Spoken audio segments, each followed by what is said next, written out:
আসসালামু আলাইকুম, welcome back to my channel. আমি আজকে আপনাদের সাথে নরম তুলতুলে কটন কেকের রেসিপি শেয়ার করব। এই কেকটা খেতে আলহামদুলিল্লাহ অনেক মজার এবং এই কেকটা মুখে দেওয়ার সাথে সাথেই হাওয়াই মিঠার মতো মিলিয়ে যায়। ক্রিম চিজ ছাড়াই কিভাবে এই কটন সফট কেকটা তৈরি করতে পারবেন তা আমি আজকে আপনাদেরকে দেখিয়ে দেব। চলুন দেখে নেওয়া যাক কিভাবে এই কেকটা তৈরি করতে হয়। প্রথমে একটা বাটিতে রুমের স্বাভাবিক তাপমাত্রায় থাকা 2টা ডিমের কুসুম এবং সাদা অংশ আলাদা করে নিচ্ছি। ডিম যদি ফ্রিজে থাকে তাহলে ডিম অবশ্যই 1 ঘন্টা আগে ফ্রিজ থেকে বের করে রুম টেম্পারেচারে এনে ব্যবহার করতে হবে।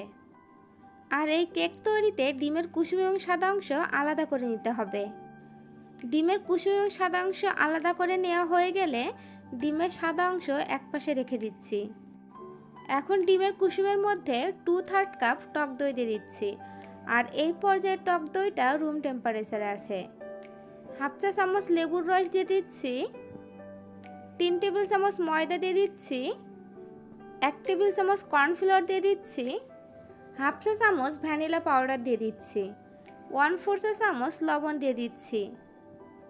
এরপর শুকনো উপকরণগুলো খুব ভালোভাবে চেলে নিচ্ছি। আমি এই কেক তৈরিতে আড়ংয়ের যে টক দই পাওয়া যায় ওই টক দইটাই ব্যবহার করছি। নর্মালি হোটেল বা রেস্টুরেন্টে যে টক দই পাওয়া যায় আপনারা চাইলে এই কেক তৈরিতে ওই টক দইটাও ব্যবহার করতে পারেন। সব কিছু একটা হ্যান্ড হুইস্ক দিয়ে ভালোভাবে মিশিয়ে নিচ্ছি। এই পর্যায়ে ইলেকট্রিক বিটার ব্যবহার করার কোনো প্রয়োজন নেই, শুধুমাত্র হ্যান্ড হুইস্ক দিয়ে 3 থেকে 4 মিনিটের মতো ভালোভাবে মিশিয়ে নিলেই হবে।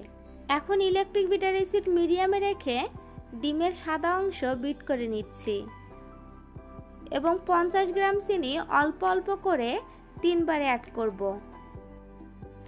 আর এই পর্যায়ে চিনিটা একবারে দেওয়া যাবে না। আমরা রেগুলার যে চিনিটা খাই আমি এখানে ওই চিনিটাই ব্যবহার করেছি। আপনারা চাইলে চিনিটা ব্লেন্ডারে ব্লেন্ড করে নিয়েও ব্যবহার করতে পারেন। প্রায় 5 থেকে 6 মিনিট বিট করার পর ডিমের ফোমটা একদম পারফেক্ট হয়ে যাবে এবং বিটারে কাঁটা দিয়ে এভাবে উঠিয়ে দেখতে হবে।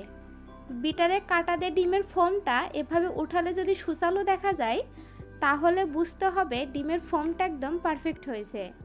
আর এই কেক তৈরিতে ডিমের এই ফোমটা সফট স্টিপিক হতে হবে। হার্ড স্টিপিক হলে কিন্তু কেকটা পারফেক্ট হবে না। আপনারা নিশ্চয়ই স্ক্রিনে দেখেই বুঝতে পারছেন ডিমের ফোমটা কেমন স্টিপিক হতে হবে। আগে থেকে যে মিশ্রণটা তৈরি করে রেখেছিলাম এখন এর মধ্যে ডিমের 3 ভাগ ম্যারাঙের 1 ভাগ ম্যারাং দিয়ে একটা হ্যান্ড হুইস্ক দিয়ে আলতোভাবে কাট অ্যান্ড ফোল্ড পদ্ধতিতে মিশিয়ে নিচ্ছি।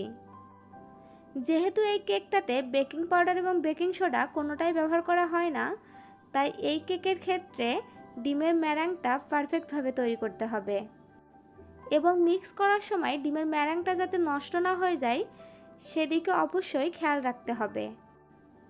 আমি কিভাবে মিশিয়ে নিচ্ছি তা নিশ্চয়ই আপনারা স্ক্রিনে দেখেই বুঝতে পারছেন।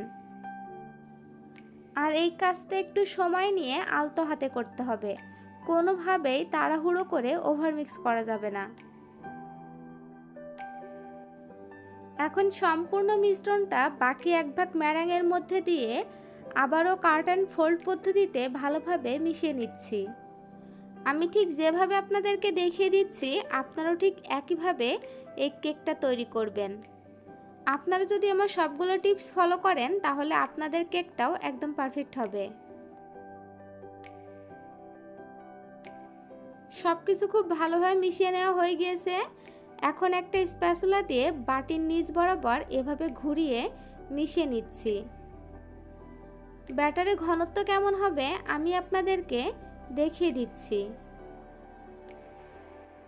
আজকের কেকটা আমি 6 ইঞ্চি সাইজের রাউন্ড শেপের কেক মোল্ডে বেক করব। এর জন্য মোল্ডে তেল ব্রাশ করে বেকিং পেপার বিছিয়ে দিয়েছি এবং এই কেক তৈরিতে মোল্ডের সাইড এবং নিচে বেকিং পেপার ভালোভাবে লাগিয়ে নিতে হবে, এতে করে কেকটা মোল্ড আউট করতে সুবিধা হবে। এখন একটা টুথপিক দিয়ে লেভেল করে ট্যাপ করে নিচ্ছি, এতে করে যদি কোনো এয়ার বাবলস থাকে তা বেরিয়ে যাবে। এই কেকটা গরম পানির ভাপে বেক করতে হবে। এর জন্য একটা 8 ইঞ্চি সাইজের মোল্ডে 2 কাপ পরিমাণ ফুটন্ত গরম পানি দিয়ে কেক মোল্ডটা বসিয়ে 140 ডিগ্রি প্রিহিটেড ওভেনে আপ ডাউন হিট অন করে মিডল তাক থেকে এক তাক নিচে দিয়ে 50 থেকে 60 মিনিট বেক করে নিয়েছি। ওভেনের ধরন অনুযায়ী কেকটা হতে কম বেশি সময় লাগতে পারে। 50 থেকে 60 মিনিট পর আমি কেকটা ওভেন থেকে বের করে মোল্ড আউট করে আপনাদেরকে দেখিয়ে দিচ্ছি। আমার এই কেকটার মাঝ থেকে ক্র্যাক হয়ে গিয়েছে। আশা করি আপনাদের কেকটা এরকম হবে না। কেকটা দেখার সৌন্দর্যের জন্য আমি কেকের উপরে আইসিং সুগার দিয়ে দিচ্ছি। এটা সম্পূর্ণ অপশনাল, আপনারা দিতেও পারেন আবার নাও দিতে পারেন। কেকটা ভিতর থেকে কেমন হয়েছে আমি আপনাদেরকে কেটে দেখিয়ে দিচ্ছি। যাদের কাছে ক্রিম চিজ নেই তারা চাইলে এভাবে টক দই দিয়ে কেকটা তৈরি করতে পারেন। আপনারা বাসায় একবার হলেও হুবহু আমার রেসিপি ফলো করে এই কেকটা তৈরি করবেন। আমার আজকের এই কটন সফট কেকের রেসিপি আপনাদের কাছে কেমন লাগলো অবশ্যই আমাকে কমেন্ট করে জানাবেন। আর ভালো লাগলে প্লিজ আমার চ্যানেলটা সাবস্ক্রাইব করবেন এবং ফ্রেন্ডস অ্যান্ড ফ্যামিলির সাথে শেয়ার করবেন। সবাই ভালো সুস্থ থাকুন। আল্লাহ হাফেজ।